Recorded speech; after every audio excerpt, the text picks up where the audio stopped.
नाकिस अक्ल गुनाह के वक्त मुहाफ़िज़त नहीं कर सकती। अक्लमंद दूसरों की और बेवकूफ़ अपनी गलतियों से सबक सीखते हैं।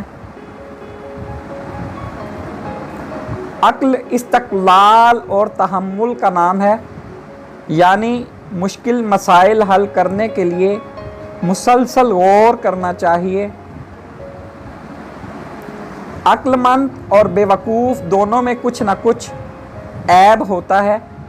फ़र्क सिर्फ इतना है कि अक्लमंद अपने अयूब को खुद देखता है और दुनिया नहीं देखती, जबकि बेवकूफ़ अपने अयूब को खुद नहीं देखता, दुनिया देखती है।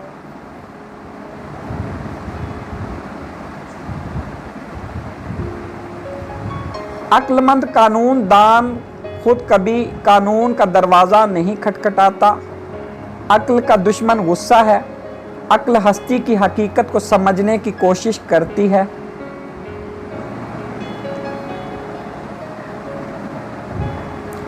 जब गुस्सा गालिब आ जाए तो अक्ल चली जाती है।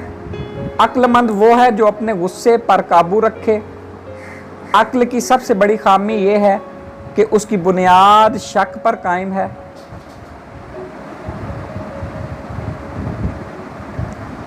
अक्ल सच्चाई की शम्मा है। अक्ल अबूदियत का आला है, ना कि रबूबियत का ज़रिया।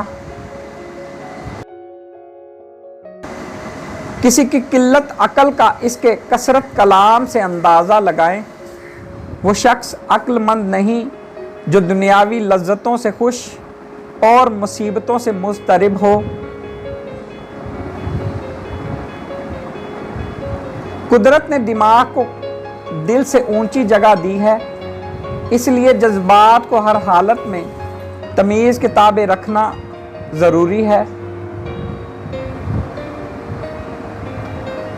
अक्ल ही वो जौहर है जो जौहर इंसान को फजीलत माब बना देता है।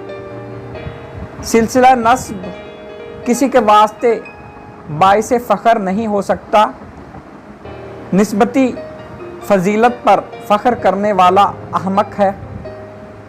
अक्लमंद का निशान ये है कि दूसरों को अपने ऊपर तायुन करे कि जिस वक्त मुझसे ख़ता सरजद हो तंबीह करे, ताकि आइंदा मुझसे ख़ता सरजद ना हो।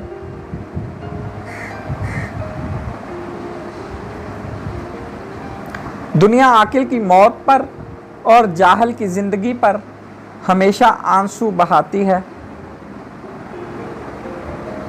अगर कोई सिर्फ तजर्बा से दानिशमंद बन जाता तो लंदन के अजायब घर इतनी मुद्दत के बाद दुनिया के बड़े बड़े दानिशमंदों से ज़्यादा दानिशमंद होते।